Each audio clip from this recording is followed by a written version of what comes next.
Awesome Possum, thanks for joining.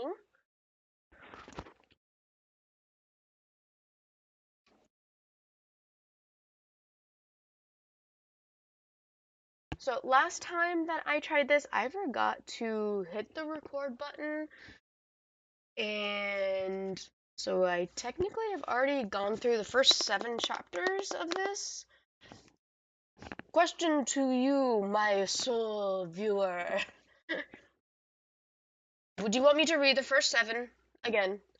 Maybe check in, take a small break if needed, and then maybe do another couple chapters after that. That way, because I'm going to also take these recordings and load them up to YouTube in case anyone misses a live stream, because schedule conflicts and whatnot. So, like I said, the first time I did this, I forgot that I didn't realize that there was a record button on this, but now I do, and it's recording. So I can go ahead and just read the first 7. That way, again, it'll be there. And then again, check in, be like, what do we think so far? Blah blah blah. Take a small break, like bathroom, food, whatever have you, and then we can continue on if you so.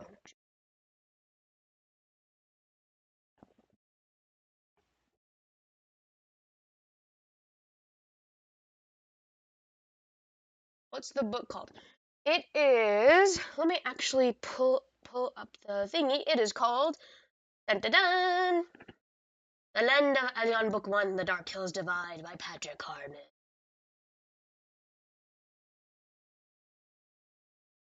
So we're going to be reading this in its entirety, and then probably go to the next book in the series, and then the last one in the series. Well, technically, there's 4 in the series. I just don't have them.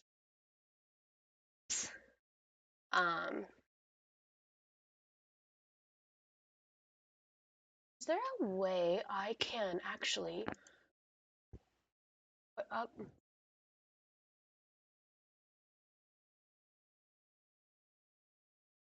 chat?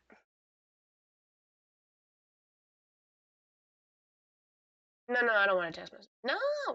Okay, the test.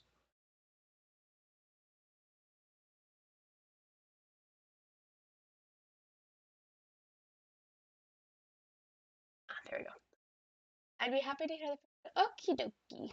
Sweetness. So let me go ahead and pause the little YouTube video I've been watching while I've been waiting. That's recording. Cool. Chat pause, do scroll. I don't want to do pause. Stop it. Okay. Get up my gum. We don't want to be hearing all the gross smackings. I can go either start right away and do it, or we can just have a small little chit chat session. I don't really care either way. If you want me to start right away while you kind of come down from your workday, we can do that. Or again, I don't care. What would you like to do, Monsieur Astronaut?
Okay,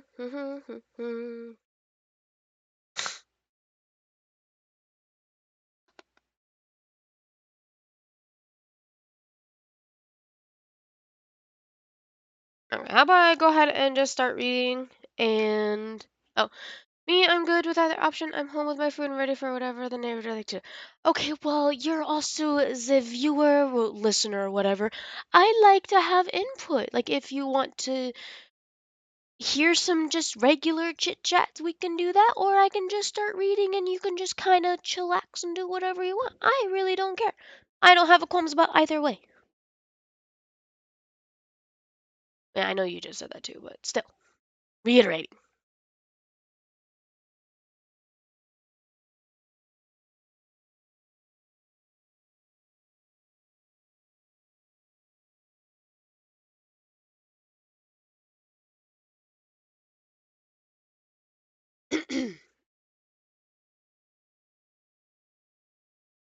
Hi, Gooby. What?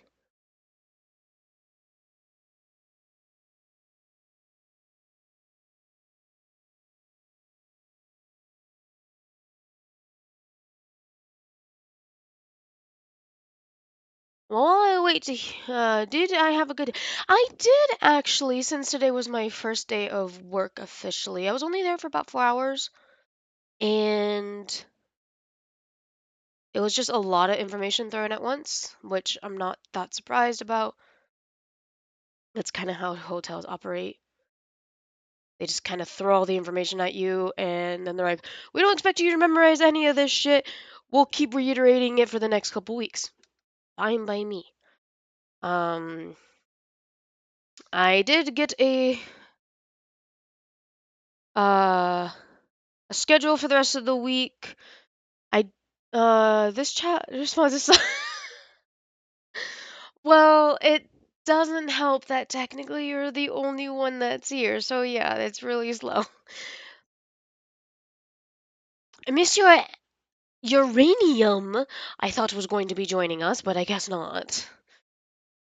He joined at the very end last time. Guess he's not here today. Lame. That's okay.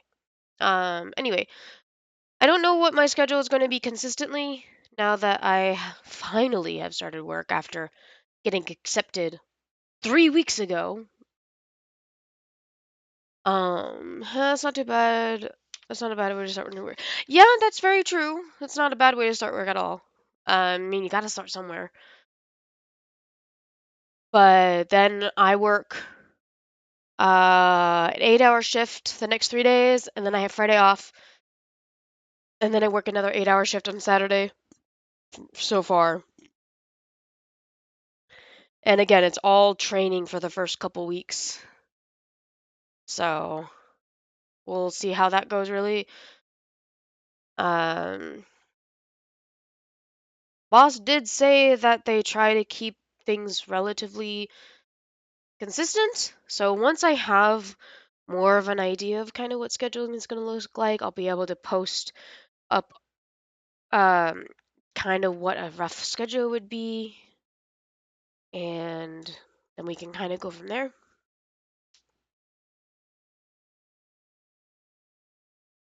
Gonna wonder if I was the only survivor of the Fellowship of the Ring. No, no. Well, believe it or not, that's actually one of the books that hopefully, if this actually keeps going and people are actually interested, that's one of the books that I'm hoping to read at some point. I have, oh gosh, how many do I have? One, two, three, uh, 4, 5, 6, 7, 8, 9, 10. I have 11 books so far, kind of just sitting down on the floor. Um, let's see. The last 3 books are actually multi-books in one. One of them is 3 books in one. Another one is 9 books in one, and the last one is 3 books in one, and that last one is actually um, Fellowship of the Ring, The Two Towers, and Return of the King all in one thick ass book. So I'm kind of looking forward to it. Kind of not. That one's gonna take a long time. That's okay.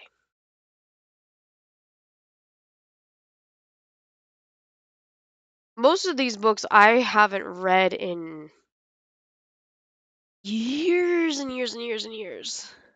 Um, I think the last time that I actually read our current book was back when I was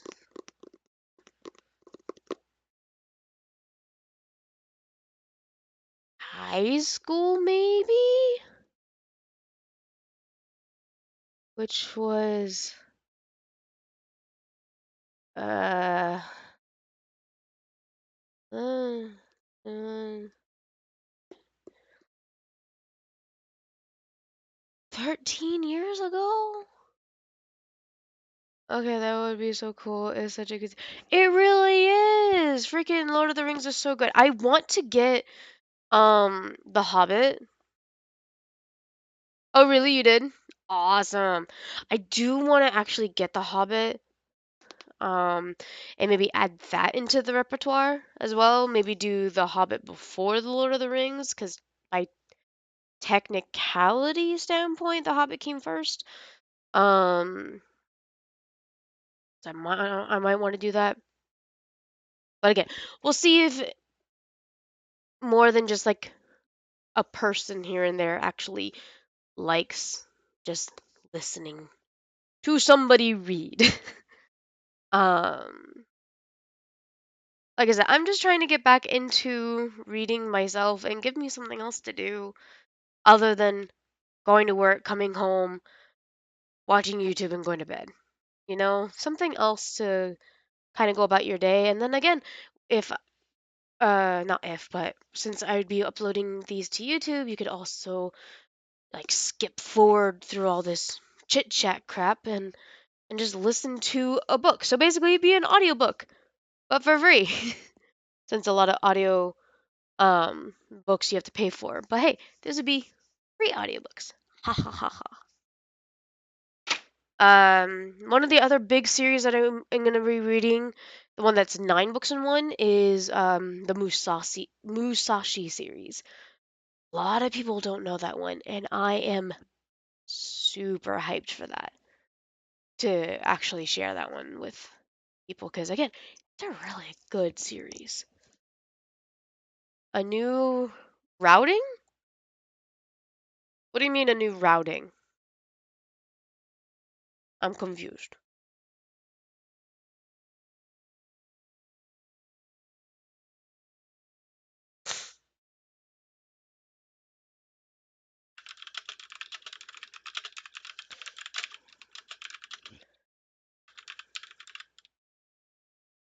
Oops.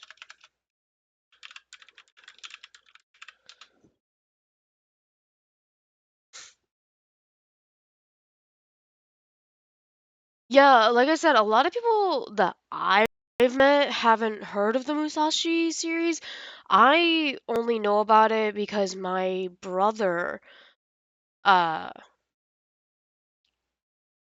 borrowed the first book from his Japanese teacher back in the day, and then I kind of stole it and hurry up, chat.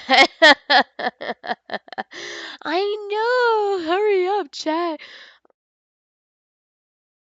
Oh, routine. Yes. I'm trying to do a new routine. Something different.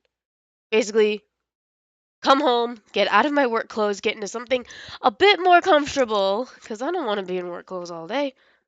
I was already in work clothes all day. I need to be in something comfy. And then, just kind of read. Why not? And if there are people actually listening, watching, whatever you want to call it, we can chit chat a little bit with them. That'd be cool. Gosh, what was I saying? Oh yeah, I stole the first book from my brother for the Musashi series, and I really loved it. But then I had to give it back because his Japanese teacher was asking for it. And then when I was in middle school, I happened to find the big thick series book in the library, and I would just continuously renew and check that book out because no one else was touching it. So I got really hooked into it, but then I had to leave middle school, and so that means I couldn't do it anymore. And I scoured Amazon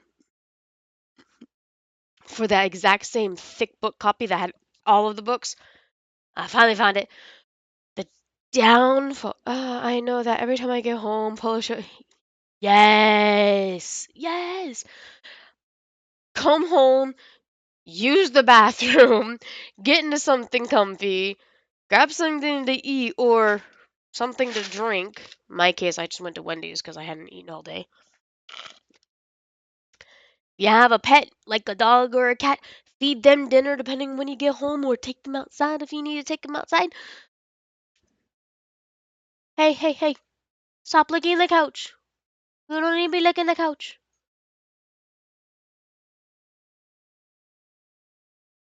And then just, relax. Some people relax by just watching YouTube. Some people relax by hanging out with friends if they have them in the area. Other people relax by playing video games. And all that is fun and good and everything, but with working at hotels, you're staring at computer screens for your entire shift. And our entire lives are typically computer screens nowadays, and so why not take a small step back and just listen to a book? You know? Maybe, what are your feelings on I freaking love manhwa. They're so good. Oh gosh, what's the series that I am reading also?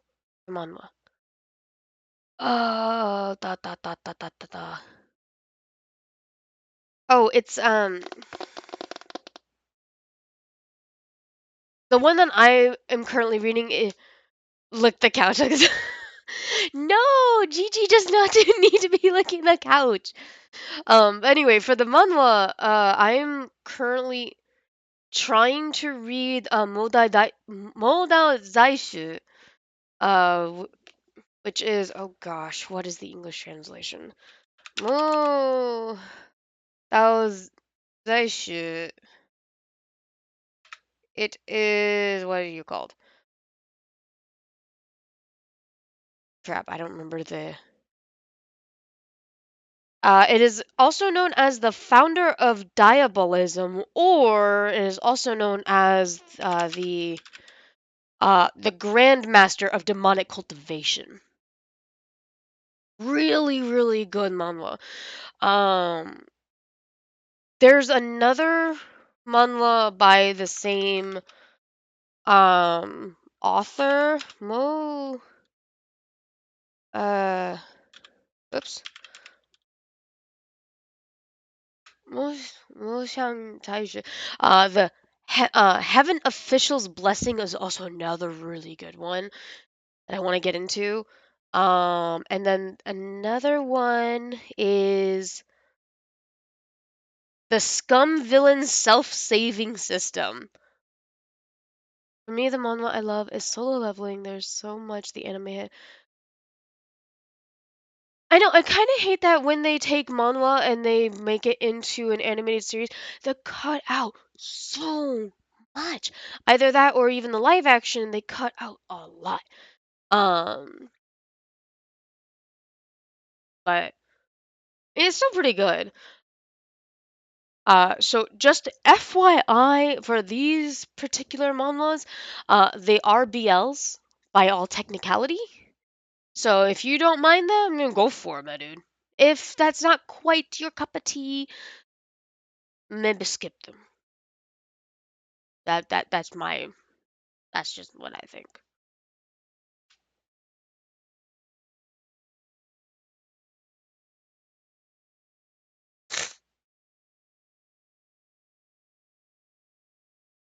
What, do you want num nums? Yeah? Okay.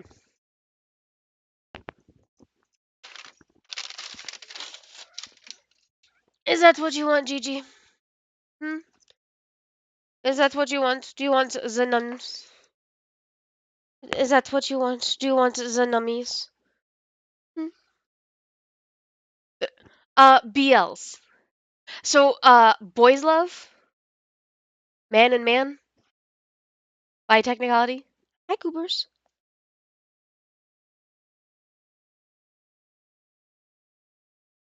Gooby.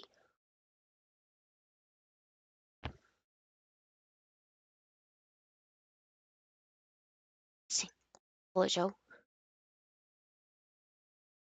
Bonjour. Ah! No. Focus on this. Man, you kind of can see it. There's the goobers. Yes, there's the goobers. Hi. Yes. It's the goobies. Okay. Pause my microphone so I can go get the goobies some dinner.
Oh, DLs? Yeah. Yeah, down low. I wish, but no. B as in Bob. Bravo, whatever you want to use. Yes, it's the goobers. It's the goobers. So she has been fed now, which is fantastic. So she should be good for at least a little bit. And get rid of the junk on my phone. So typically what I've been trying to do is do about 30 minutes or so, give or take, of just chit-chatting and catching up or just random jibber-jabber. So, why not? Because some people, they kind of want to hear jibber-jabber, some people don't. Or if you have enough people in the chat, they can just kind of go back and forth and back and forth. But yeah, I try to do about 30 minutes of just chit chat.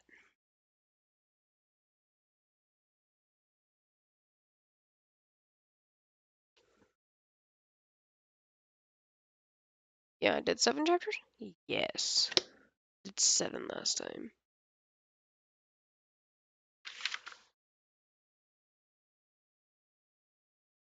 Do, do, do, do, do.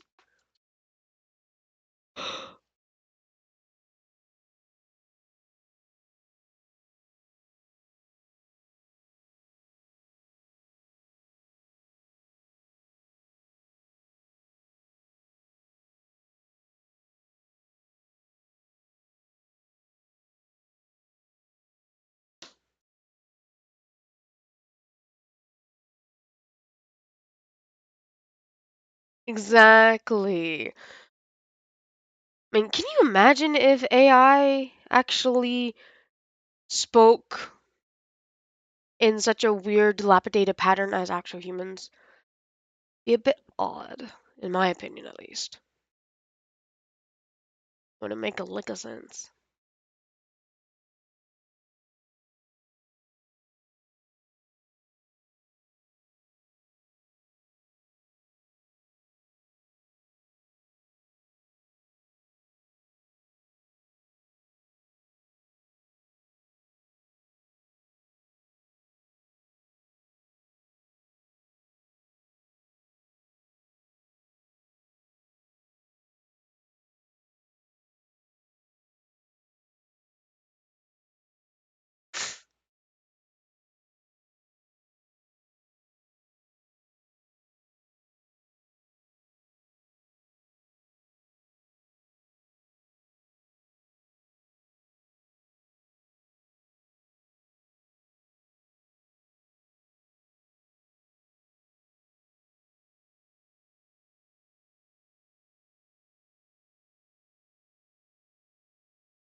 Oh, my goodness.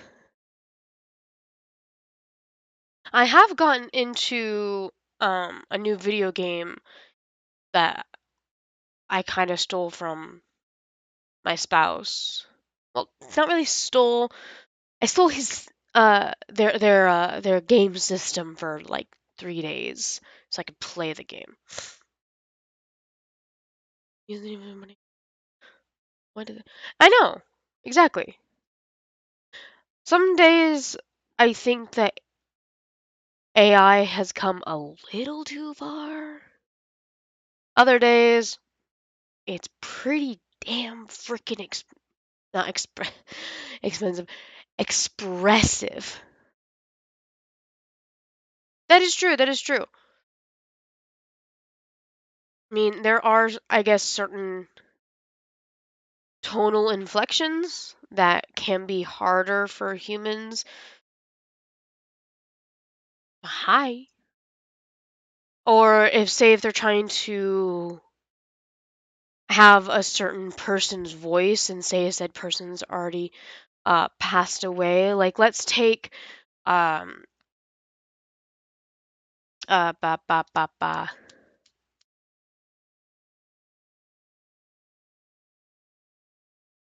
Carrie Fisher? I think that was her name.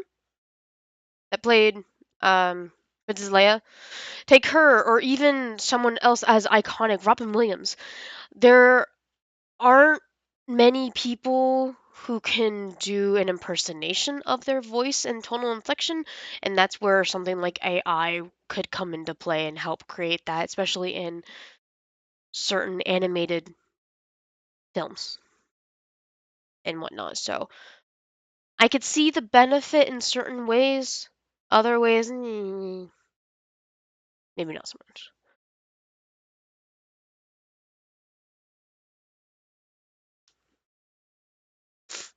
But kind of going back on the game thing, like I said, I stole my spouse's Steam Deck specifically to play this game for about 3 days, and in that 3 days, I put about 18 hours of just straight gameplay because I had nothing else to do with my life while I was waiting to hear back from work on if I could actually play or not play, go to work. So that was fun. I really want to actually get the game for myself though. But I'm broke. Which is why I'm at work. Need the money.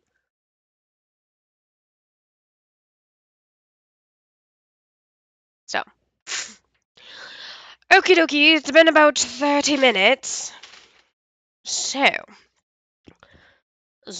what game did I borrow? I borrowed The Cult of the Lamb. Super cute, super fun. Like it's so adorable. Like if you look up little images of the game, it's so freaking cute. Um It can get a little dark, I guess, depending on how you go about it, but overall, it's a really cute game. I like it. I think it's the graphics mostly that I really like.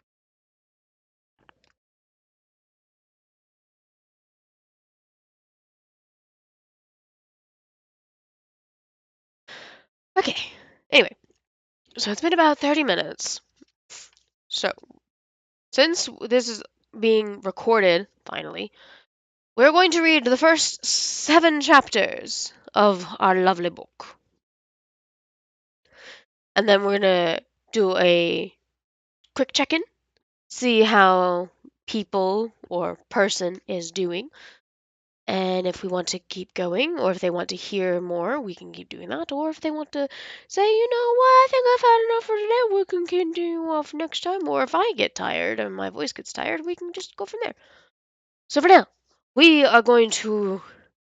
I'm going to read, you're going to listen to the first 7 chapters of The Land of Elyon, Book 1, The Dark Hills Divide by Patrick Carman. Dun dun dun. Part 1. Chapter 1. Warvold.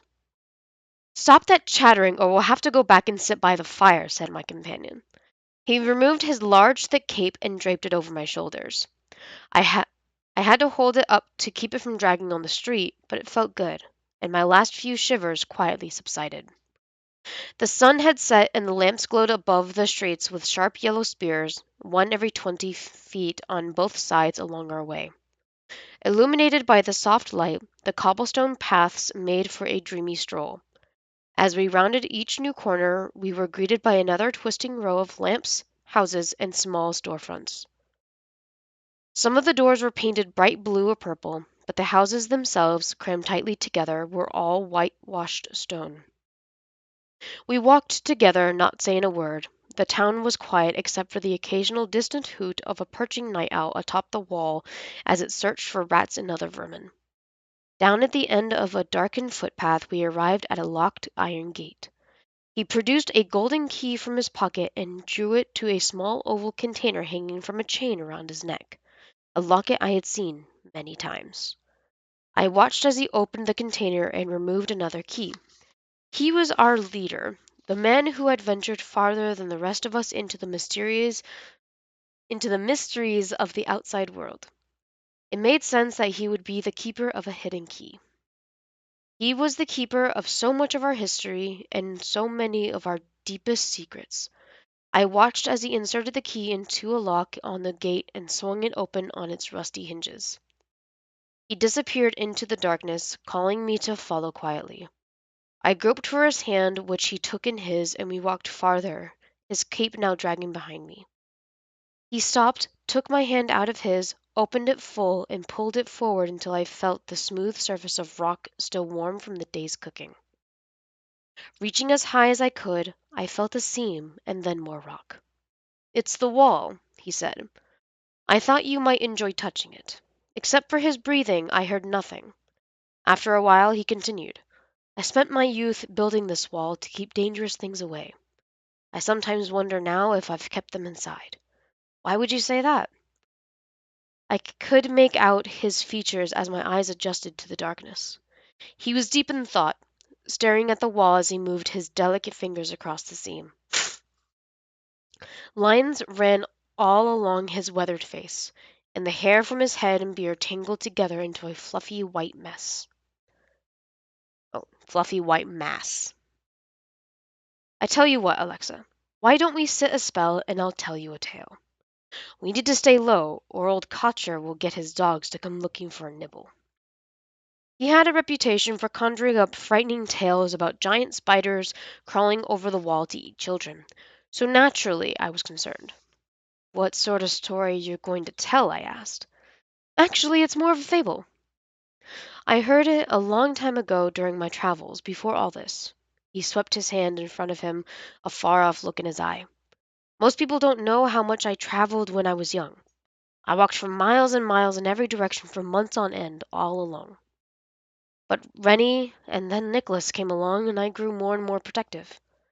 I had terrible fears of being away from them, so I stayed closer to home. Before long, I was building these walls to protect my family and everyone else.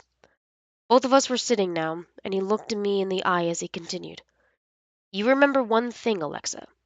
If you make something your life's work, make sure it's something you can feel good about when you're an old relic like me. He paused, either for effect or because he had forgotten what he was going to say next. I wasn't sure which. Then he resumed. When I was on one of my far off journeys, I heard this fable. I liked it so much, I memorized it. And then he told it to me, and it went like this. It was 6 men of Indostan, to learning much inclined, who went to see the elephant, though all of them were blind, that each by observation might satisfy his mind. The first approached the elephant, and happened to fall against his broad and sturdy side, at once began to bawl, God bless me, but the elephant is very like a wall. The second, feeling of the tusk, cried, Ho! What have we here? So very round and smooth and sharp, to me 'tis mighty clear, this wonder of an elephant is very like a spear. The third approached the animal, and happened to take the squirming trunk within his hands, thus boldly up and spake, I see, said he, the elephant is very like a snake. The fourth reached out an eager hand, and felt about the knee. What most this wondrous beast is like is mighty plain, said he. 'Tis clear enough the elephant is very like a tree. The fifth, who chanced to touch the ear, said, Even the blindest man can tell what this resembles most. Deny the fact who can, this marvel of an elephant is very like a fan. The sixth no sooner had begun about the beast to grope, than seizing on the swinging tail that fell within his scope, I see, said he, the elephant is very like a rope. And so these men of Indostan disputed loud and long, each in his own opinion exceeding stiff and strong, though each was partly in the right, and all were in the wrong. Not bad for an absent-minded old man, he said. Stop being so gloomy. I think you've got a fine memory.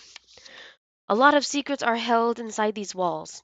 A lot more are roaming round outside, he said ominously. I think the two are about to meet. He mumbled something else about them being right all along, but he was quieter now, muttering to himself. We continued to sit and listen to the soft evening wind blow in. Something about his words, something about the night, crept under my skin and made me shiver even harder than before. Something felt very wrong, something much bigger than me. I'm getting cold. Can we go now? I asked. He gave me no reply, and as I glanced up at him on that clear, cold night, it was obvious at once that Warvold was dead. Okay, I have to take a very, very brief pause. My mother messaged me. Give me just a second. How's it going? Yes, I. Oh my gosh, if I can type. Yes.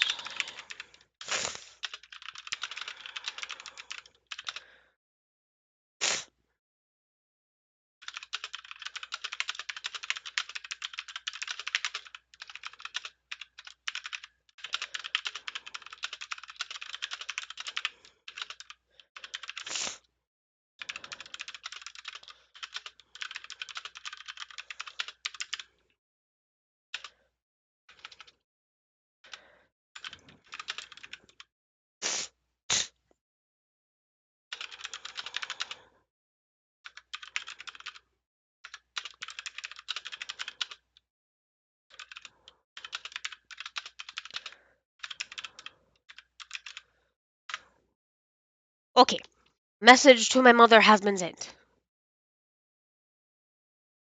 Yeah, we shall continue. Chapter 2. The Road to Bridwell. Oh, just go away. The Road to Bridwell. I was 12 years old, short for my age, with skinny arms and knobby knees. My father often joked that he could run my forearm through his wedding ring. Sadly, this was only a slight exaggeration. I had sandy-colored hair, which I kept in a braid nearly all the time. I almost said neatly. I can't read today. A few hours before Warvold's death, I was traveling with my father from our hometown of Lathbury to Bridwell. Being a girl of 12 and lacking adventure, our annual trip there was the most anticipated time of the year for me. It had been a quiet day on the road, though hot beyond belief for so early in the summer. In Bridwell there was a building that at one time had been a prison, a work camp really, where the vagrants and convicts from our towns used to be kept. During the day the prisoners would go outside the wall, doing the hard labor their sentences required. When I say wall, I do not mean the prison wall, although that wall did exist. The wall I am speaking of is the one that surrounded all of Bridwell, which encircled not only the village and the old prison, but stretched out along each side of the roads leading to the three cities of Lathbury, Turlock, and Lunenburg. Our kingdom was a wagon wheel made of stone.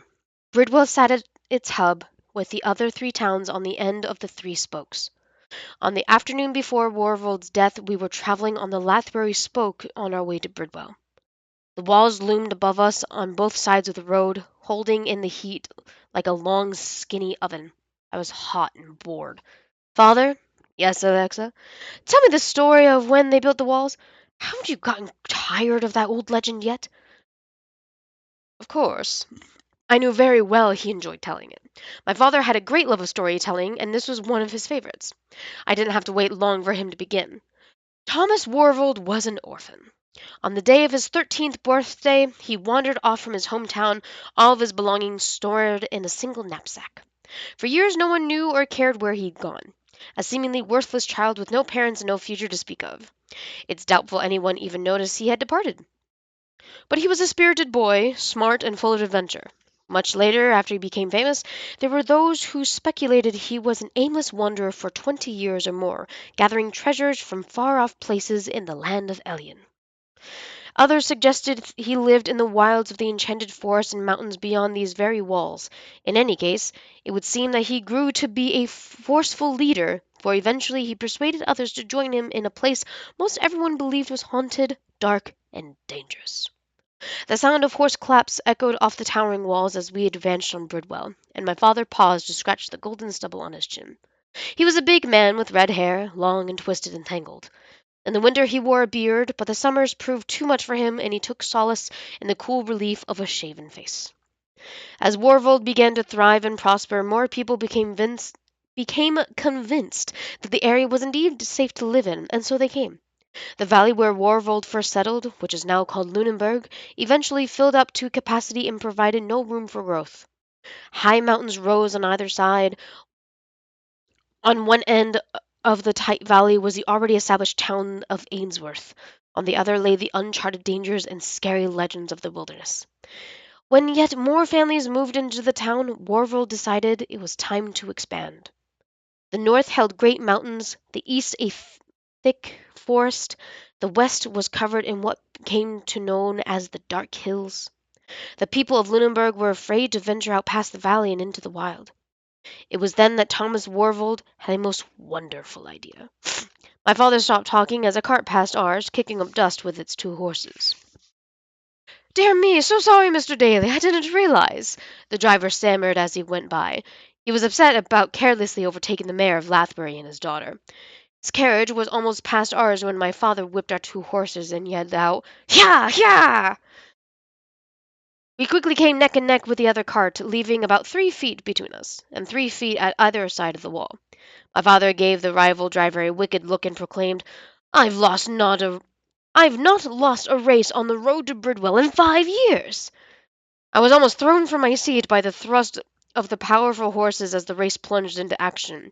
Our opponent, frothing with excitement at racing someone as important as my father, stayed with us for quite a long time. Dust filled the air, and the furious sound of hooves and wheels churned down the road. The walls flew alongside us, stretching into the sky for what seemed like miles. In reality, they were 42 feet tall and made of 3-foot square stone blocks. I thought about the wall extending all the way to Lathbury and to Turlock, which were butted up and walled in against the lonely sea, where fierce, mist-covered waves break against the soaring cliffs. The river Roland also ran through our land, so named for the only man known to have crossed it, a man whom no one had seen or heard from since. The river was a wide and powerful mass of fast-moving water, fed by mountains in yet uncharted lands. Lost in my thoughts, I had taken my attention away from the race. When my father pulled hard on the reins to still the horses, my slight frame nearly flew forward off the cart. "What a pleasant diversion!" my father proclaimed as the challenger trotted his horses up beside us, covered from head to toe in a thick coat of dirt. "A shame about the dust." "Quite all right, sir, quite all right. My horses are not what they used to be, but they gave it all they had," the man said. He was doing his best to shake himself off while we continued down the road. "What brings you to Bridwell on this wretchedly hot day?" my father questioned. "Actually, I'm off to Turlock, delivering the weekly mail from Lathbury. Have you a name?" "Silas Hardy, at your service." He had finished dusting himself off and smiled back at us with bright white teeth against a darkly tanned face. "Well, Silas, how about you escort us the rest of the way to Bridwell? I wouldn't want to leave you behind with those unreliable animals dragging you into town. Besides, I'm just telling my daughter about the wall and how it was built. An enjoyable story you might as well sit in on." Silas looked up at the walls on both sides and the hot sun above, beads of sweat running down his temples. "I've heard it many times, sir, but I'm hot and bored and my horses are too tired to outrun you. Let's hear it again." He wiped the sweat from his temple and rested his elbows on his knees, holding the reins loosely in his large meeting hands. Father resumed the story. "As I was saying before our new friend Silas joined us, Warvold had a problem. More people were immigrating to Lunenburg, pioneers, miners, merchants, and families. Many came to the valley looking for a better life, and the poor little town quickly became overcrowded. Then one day Warvold had an idea, a tremendous idea. He would build a walled road out into the unknown, and at the end of it he would build a new town. As long as the wall was in front of the people, the enchanted dangers that lurked about could be kept away." And then with a comical dark look, father added, "Only who would build the wall? Surely the people of Lunenburg were too afraid to stand outside or near the edge, which is what would be required to build such a thing. No, Warville needed other people to do the work. And so he met with the leaders of Ainsworth, the large city from which he had originated. Ainsworth had a prison that was overcrowded with the most terrible brutes and thieves in the city. In that place, if you were a convicted man, you were brought before two justices, branded with a C for criminal, and sent to the prison to perform hard labor. A red-tailed hawk flew low overhead, and another sat upon the top of the crusted wall to my right.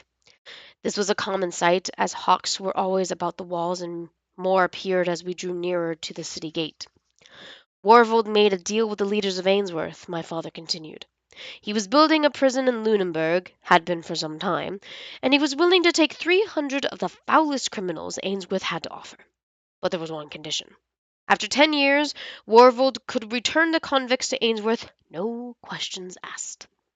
The leaders of Ainsworth thought this was a wonderful idea. Their own prison held only 400 men and was full to capacity. Giving the new convicts to Warvold allowed them time to plan a new, larger prison. And besides, hard labor had been part of every convict's sentence. The deal was done, and within a year the Lunenburg prison was complete and the convicts delivered as promised. Warvold was not to take chances, so he devised a plan of his own to make sure the convicts never escaped unnoticed. The branded C on every convict was always easy to see, making clear to everyone in Lunenburg who was a criminal and who was not. "The rest is as I've told you 100 times, Alexa," said my father. Warvold put the criminals to work, and in 3 years they built the wall to what is now Bridwell. By that time, more people flooded into the valley. When the walled road was completed, Lunenburg popped like a cork from a bottle of sour wine. People streamed out of it to settle Bridwell, and many even helped build the 2 miles of wall that now surround the city. As quick as the wall around Bridwell was complete, 2 more walled roads were started by the convicts under Warvold's lead. Over the next several years, the walled roads to Turlock and Lathbury were finished, thus completing our kingdom. Warvold brought the convicts back to Ainsworth as he promised. Many years ago he returned all except a handful that had died of disease or injury. With that my father was finished, and we were at the gate to Bridwell. Again, apologies. I need to take another pause because my mother messaged me again. Give me just one moment, please and please.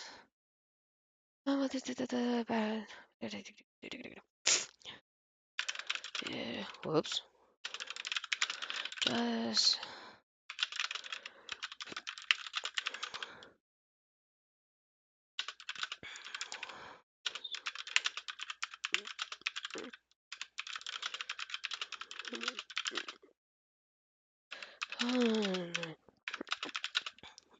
Uh, shoot, what's it called? It's fudge. Uh, oh, direct deposit.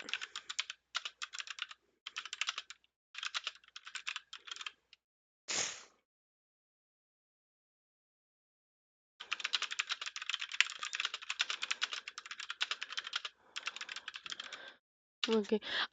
Yes, Azure. It's a small break time because my mom messaged me, so I'm just taking a quick break just to message her back, and then we will continue on with what is chapter the 3.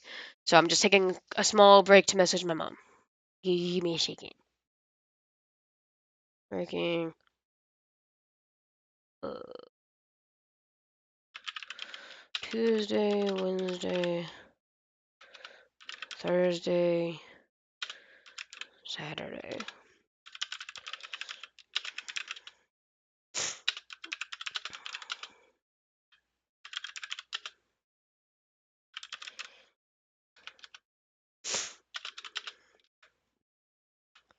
Oops.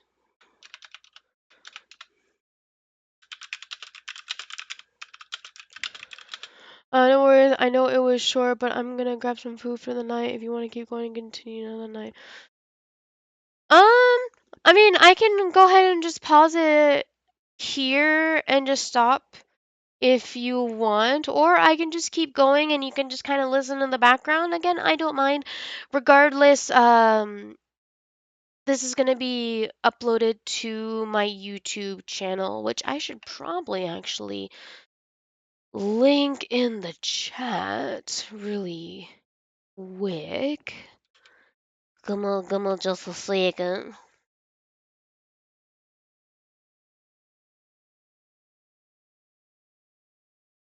I need my channel, please, and thanks.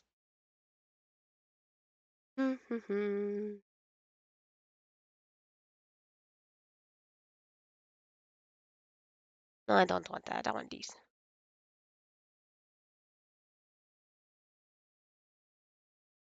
Okay. Copy. Okay, so since I'm having to take a couple breaks just because my mom messaged me and there's only been one person, it's only been an hour. And yes, I only got to chapter 3, but I also know that, people work and stuff like that. So I'm going to go ahead and just put a brief pause to this live stream. I'll probably stream again either Thursday night or Friday. Because Thursday I am done at 5 and Friday I have off. So I might try to stream on either of those 2 days. I will do a quick update when I do. But for right now, this current recording is going to be uploaded to my YouTube channel for the first couple chapters. And again, here is my UbiTubes. If you ever miss out on any sort of stream, this will also be posted onto my stream page. So, and I'll make a note on there that any past streams are going to be uploaded to this location. So, I'm going to go ahead and just do a quick pause for this. We will continue chapter 3, which is chapter 3, Bridwell. We will continue that on either Thursday or Friday. Enjoy your night as you're with your food and everything, and hope you have a good day tomorrow and all that other fun jazz. And I do appreciate you coming in and listening to the first couple chapters and just having some fun chit chats with me. I really do appreciate it. So, with that being said, We shall see you next time.